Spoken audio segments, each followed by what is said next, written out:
هغه د جیل نه د رازادېدو دپاره هغه ته د 1 منټ خبره ده، صرف 1 منټ کې دا خبره وکړي چې تاسو چې دا څه وایئ دا خبره ستاسو ټیک ده، بس دا یوه خبره پوره ده. د هغې نه پس به بیا هغه راوتی وي، هغه به وزیر اعظم وي. د عمران خان صاحب دا دومره 28 کاله چې کوم جدوجهد وکړو د دې مقصد سره دی. عمران خان صاحب ته د څه شي ضرورت و، د هېڅ څه شي هغه ته څه کمی نه و. الله تعالی ټول نعمتونه چې دي هغه ورکړي وو.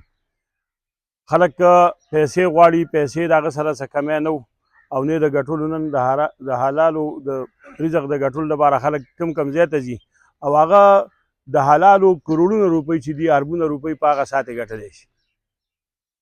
هغه د پیسو شوقي نه و چې ګنې سیاست ته د دې لپاره راغلی دی.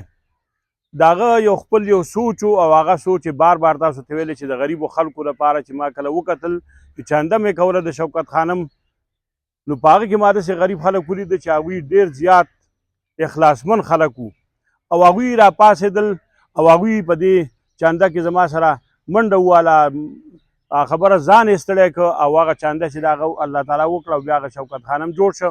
ما دا سوچ کاوه چې په دې ملک کې هم دغه شان یو انقلاب راشي، او هغه به کله راځي د هغې امر بالمعروف او نهي عن المنکر خبره وکړه چې د حق او د سچ سره به ولاړ یو هر وخت، او چې څوک غلط کار کوي د هغه لاس به نیسو. د دې دپاره راپاڅېدم. د دې نه علاوه د مدینې منورې د طرز ریاست د جوړولو لپاره راپاڅېدم چې د رسول الله صلی الله علیه وسلم او د هغې نه وروسته د خلفاء راشدینو چې کوم نظام و د هغې دپاره راپاڅېدم، او اسلامي فلاحي ریاست جوړولو دپاره مې یو اراده وکړه. د کرپشن خلاف راپاڅېدم چې کرپشن ختم شي په دې ملک کې، کوم اغلا چې کېږي، کوم لوټمار چې دی دا ختم شي. د هغې سره سره د دې لپاره راپاڅېدم چې د غلامۍ کوم زنجیرونه دي، غلامي چې ده، چې کوم قوم غلام پاتې دی هغه چېرته هم ترقي نشي کولی. په ټوله دنیا کې تاسو وګورئ چې کله خلکو ازادي موندلې ده، کله یې ازادي اخیستې ده، د هغې نه پس هغوی ترقي کړې ده.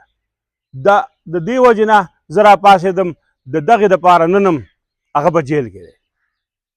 زمونږ او ستاسو دپاره نن جیل ته تللی دی. که نه هغه د جیل نه د رازادېدو دپاره هغه ته د 1 منټ خبره ده، صرف 1 منټ کې دا خبره وکړي چې تاسو چې دا څه وایئ دا خبره ستاسو ټیک ده، بس دا یوه خبره پوره ده. د هغې نه پس به بیا هغه راوتی وي، هغه به وزیر اعظم وي. او ستاسو او زمونږ خبره دا ټکه ټوکه کارونه چې دي د پی سی سی او دا پولونه مولونه دا شی به هم شروع وي، خو موږ به غلامان یو. دا یو خبره ته کوم چې موږ به غلامان یو. د چا غلامان به یو؟ د امریکې غلامان به هم یو، د یورپ غلامان به هم یو، د IMF او د ورلډ بینک غلامان به یو. موږ به آزاد خلک نه یو. آزاد خارجه پالیسي به زموږ نه وي، اختیار به زموږ نه وي. که عمران خان هم ناست وي هغه هم دغه خبره کوي، که زه وزیر اعظم هم یم خو چې زما سره اختیار نه وي. دا اوس چې تللی دی په څه وجه باندې د 2 شپې په او کم د 12 بجو پورې چې موږ ناست وو په اسمبلۍ کې، او دغه یوه خبره روانه وه چې دا یو 15 منټه تېر شوې خبره به ختمه وه.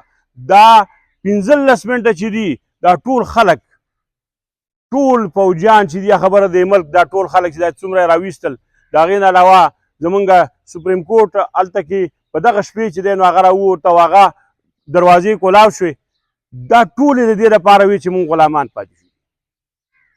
عدم اعتماد نور هېڅ هم نه و په دې ملک کې. د غلامۍ هغه نظام چې دی د 26 ترمیم چې دا کوم وشو، دا هم د دې لپاره دی چې عدلیه چې ده چې هغه ځان ته لږ ازاده وي، او داسې ججان پکې شته چې هغوی ازادې فیصلې کولې، د هغې فیصلو د ختمولو لپاره نن د هغوی لاسونه چې دي هغه یې ونیول.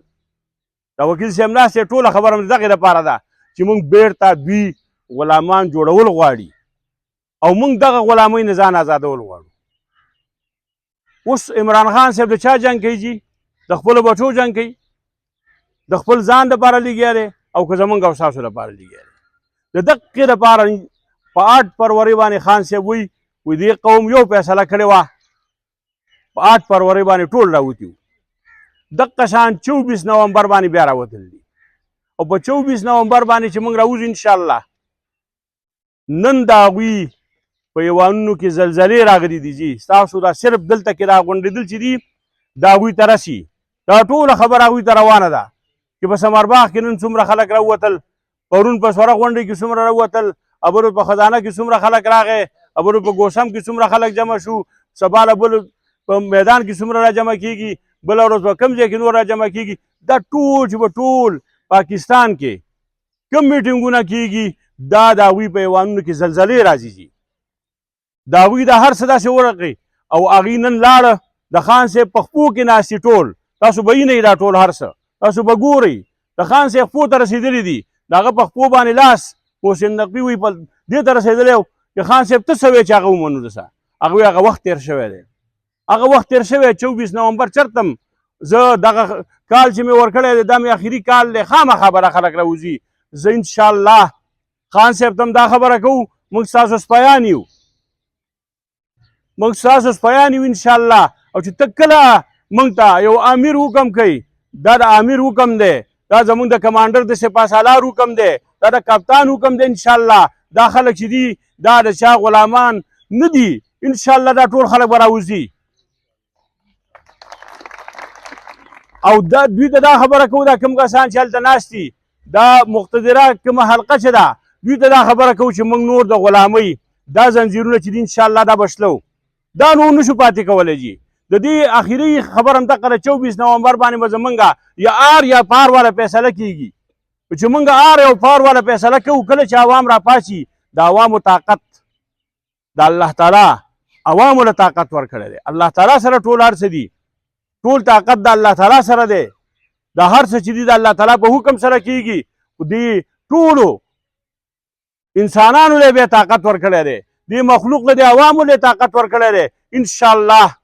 انشاءالله چې دا خلک راوځي نو تاسو بیا ته وګورئ چې 90% خلک د پاکستان انشاءالله په 24 نومبر به راوځي.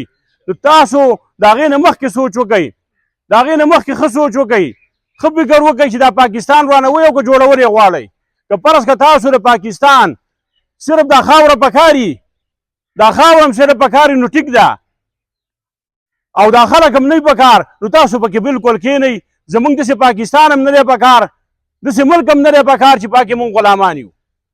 مونږ د غلامۍ نور دا شیونه چې دي دا نشو برداشت کولی چې مونږ ټوله ورځ تاسو ته ناست یو او تاسو چې څه حکم کوئ هغه حکم به مونږ منو.